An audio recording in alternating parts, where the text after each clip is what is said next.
ప్రేమించి సంవత్సర క్రితము అనుగ్రహించిన భార్యగా రామలక్ష్మి వారి వివాహ దినమును జ్ఞాపకం చేసుకుని వారి దాంపత్యంలో మరొక నూతన సంవత్సరంలో అడుగుపెట్టిన సందర్భంలో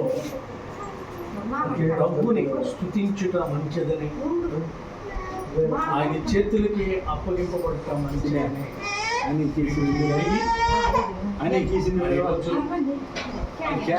ప్రాంతం నుండి ఎంతో ప్రయాసం రామలక్ష్మి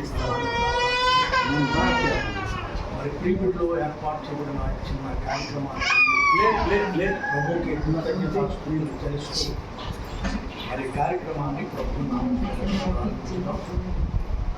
పరిశుద్ధ పరిశుద్ధ పరిశుద్ధ ప్రభువా వరదూతలైనా నింపగలరా వరదూతలైనా వరదూతలైనా వరదూతలైనా నింపగలరా పరిశుద్ధ మగునాత్మ పరమూలిడు నాత్మ పరిశుద్ధ మగునాత్మ పరమూలిడు నాత్మ పరమానంద ప్రేమ భక్తులకిడుమా పరమానంద ప్రేమ పరమానంద ప్రేమ పరమానంద ప్రేమ భక్తులకిడుమా పరిశుద్ధ పరిశుద్ధ పరిశుద్ధ ప్రభువా వరదూతలైనా నింపగలరా. మరి ఈ సమయంలో వీళ్ళిద్దరిని బట్టి వారి దాంపత్యమును బట్టి ఇచ్చిన మరొక నూతన సంవత్సరాన్ని బట్టి ప్రభు పేరిట వారిని ఆశీర్వదించుకుంటున్నారు. 2 సమూయేలు గ్రంథము 7వ అధ్యాయంలో 29వ వచనంలో దావీదు చేసిన ఒక మంచి ప్రార్థనని ఈ సమయంలో బిడ్డల విషయంలో జ్ఞాపకం చేయాలని నేను ఆశపడుతున్నాను. దావీదు కూడా కుటుంబీకుడిగా కట్టబడిన తర్వాత తన కుటుంబము దేవునిలో ఏ రీతిగా ఉండాలి అనేది ఆశపడుతూ దేవునికి ప్రార్థన చేస్తున్నాడు. తన కుటుంబ విషయంలో ఏమని ప్రార్థన చేస్తున్నాడంటే, దయచేసి నీ దాసుడనైన నా కుటుంబము నిత్యము నీ సన్నిధిని ఉండునట్లుగా దానిని ఆశీర్వదించు. ఆ కింద అన్నాడు, నీవు ఆశీర్వదిస్తే అది నిత్యము ఆశీర్వాదముగానే ఉంటుంది. అంటే దావీదు యొక్క ఆలోచన ఏంటంటే, నా కుటుంబము నీ సన్నిధిలో ఆశీర్వాదం.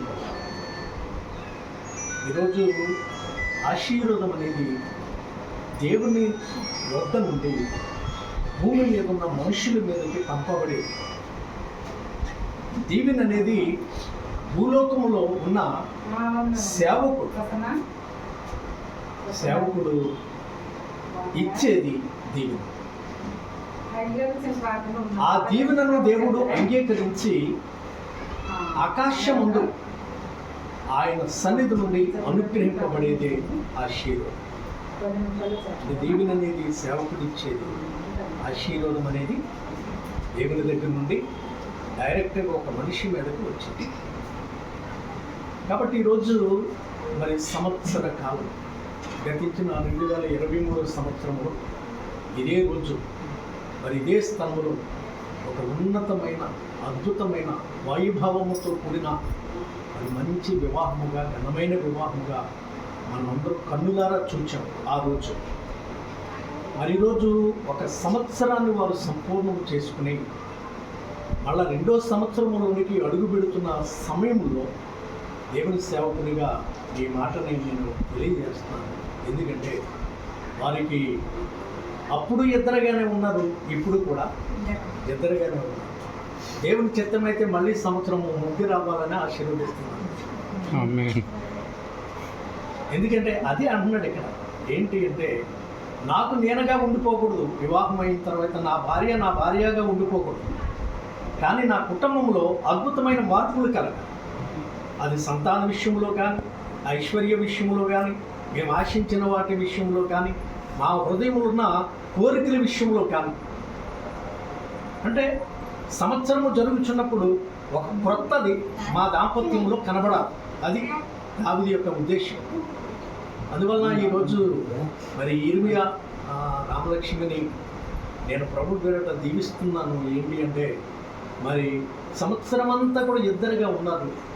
ఇదిగో నూతన సంవత్సరాన్ని దేవుడు ఇచ్చాడు. ప్రేమించి తగిన సమయం ముందు వారిని దర్శించి జ్ఞాపకం చేసుకుని ఒక ఉన్నతమైన కృప కలిగిన సంతోషకరమైన ఆశీర్వాదకరమైన సంతానమును దేవుడు అనుగ్రహిస్తూ, వారి ఉద్యోగములలో ఉన్నతమైన మార్పులను కలుగజేస్తూ, వారు ఆశించిన వాటిని దేవుడు వారికి అనుగ్రహిస్తూ, వారి హృదయాల్లో ఉన్న కోరికలన్నింటినీ దేవుడు తీర్చుకుంటూ ఈ సంవత్సరంలో నూతన కార్యాలు జరిగించాలి అనే ఒక ఆలోచనతో ఈ వాక్యాన్ని వారి కుటుంబ వ్యవస్థలోనే జ్ఞాపకం చేస్తున్నారు. కాబట్టి దేవుడు ఆశీర్వదించేది ఎవరిని అంటే 115వ కీర్తనకారుడు అంటాడు, చిన్నలనేమి పెద్దలనేమి తన యందు భయభక్తులు కలిగిన వారిని యెహోవా ఆశీర్వదిస్తాడు. 21వ కీర్తనలు అంటున్నాడు, దావీదుని అంటండి, నిత్యము ఆశీర్వాద కారకుడిగా ఉండినట్లు దేవుడు నియమించుకున్నాడు. అప్పుడప్పుడు కాదు, నిత్యము తన బ్రతుకు దినములన్నీ కూడా, తన బ్రతుకు సంవత్సరములన్నీ కూడా